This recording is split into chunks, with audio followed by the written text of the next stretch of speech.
সুকুমার দা, তুমি উঠিটাই কুমির ধরো আর আমি তোমাকে চারদিকে খুঁজিরি। কি হয়েছে? আরে কি হয়েছে মানে সুকুমার দা, আমাকে না আজকে মেয়ের বাড়ির লোক দেখতে আসছে। কি কৌরে সত্যি? আরে হ গো সুকুমার দা, তুমি তাড়াতাড়ি আইছো। আর এই যে পাঁঠারা না তোমার সঙ্গে আছে, একেও লিখবো। যাবো যাবো। কিন্তু যাবার আগে একটা কথা কত, তুই তোর যখনই মেয়ে দেখতে আসে, হারি পালি যাবি দেখ, তোর যখনই মেয়ে দেখতে আসে তখন তুই আমাকে দেখে লেগেও কেন? আরে তুমি এখনো বুঝতে পারোনি?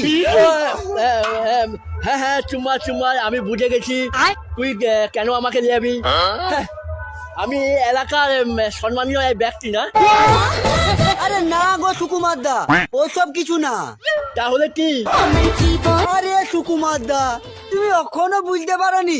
আরে তোমার দুলোক সঙ্গে গেলে মেয়ের বাড়ির লোক এটা তো বলবে যে জামাই এই দুলোকের থেকে অনেক সুন্দর। সুমনকে কয় কি রে?